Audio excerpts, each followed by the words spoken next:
العالمين والصلاة والسلام على سيد الأنبياء والمرسلين أما بعد فأعوذ بالله من الشيطان الرجيم بسم الله الرحمن الرحيم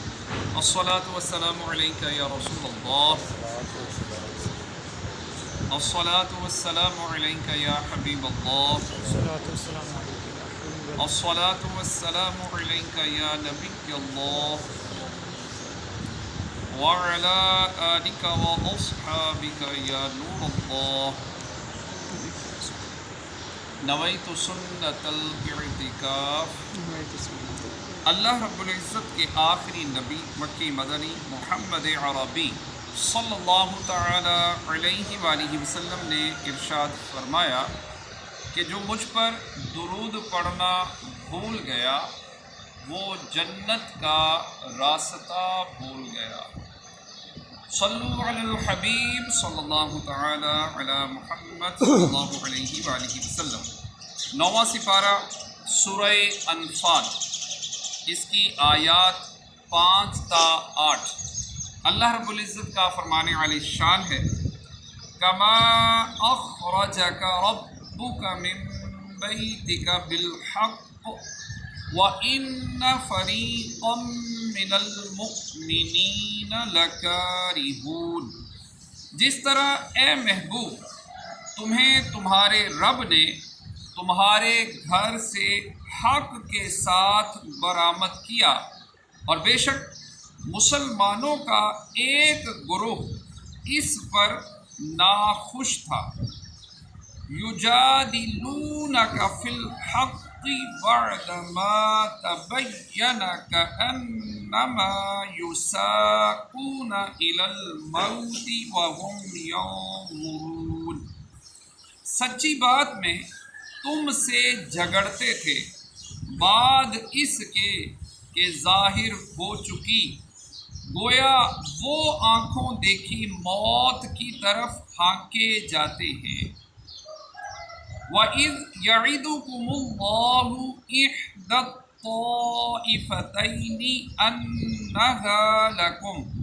وَتَوَدُّونَ أَنَّ غَيْرَ ذَاتِ الشَّوْكَةِ تَكُونُ لَكُمْ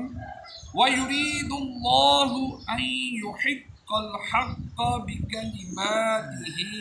وَيَقْطَعَ دَابِرَ الْكَافِرِينَ۔ اور یاد کرو جب اللہ نے تمہیں وعدہ دیا تھا کہ ان دونوں گروہوں میں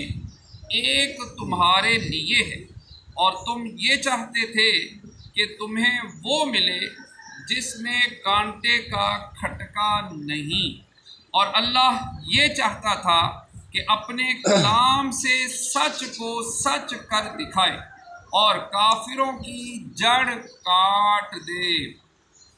لِيُحِقَّ الْحَقَّ وَيُبْطِلَ الْبَاطِلَ وَلَوْ كَرِهَ الْمُجْرِمُونَ،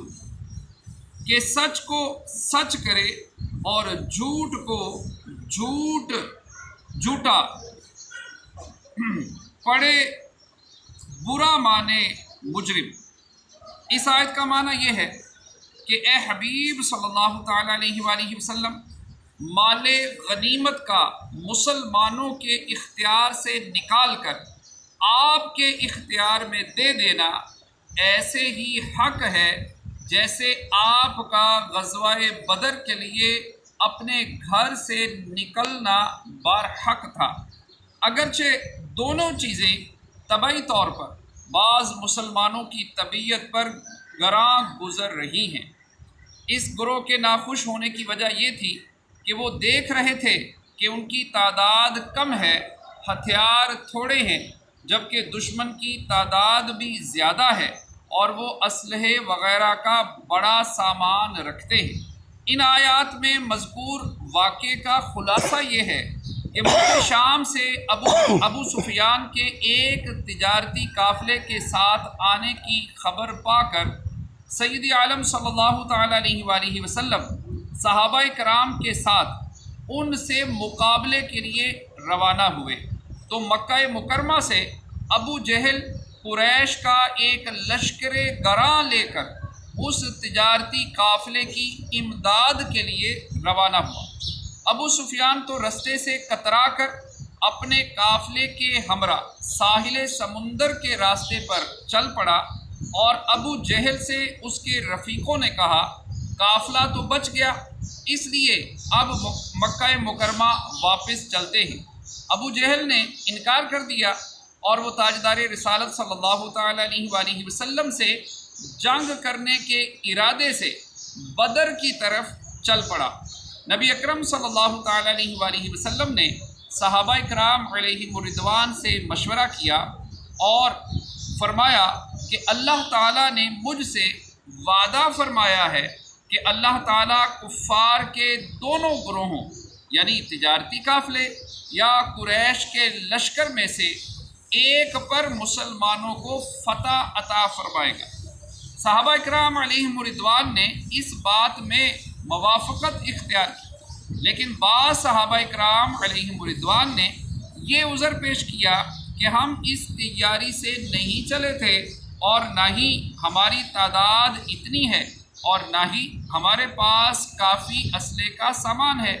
یہ عذر رسول اکرم صلی اللہ تعالیٰ علیہ وآلہ وسلم کو گراں گزرا، اور حضور اقدس صلی اللہ تعالیٰ علیہ وآلہ وسلم نے ارشاد فرمایا قافلہ تو ساحل کی طرف نکل گیا جبکہ ابو جہل سامنے آ رہا ہے۔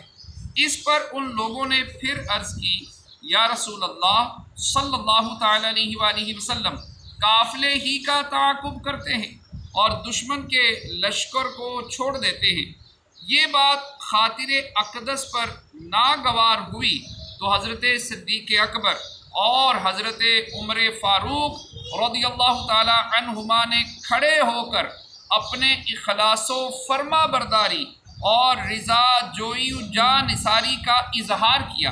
اور بڑی قوت و استحکام کے ساتھ عرض کی کہ وہ کسی طرح مرضی مبارک کے خلاف سستی کرنے والے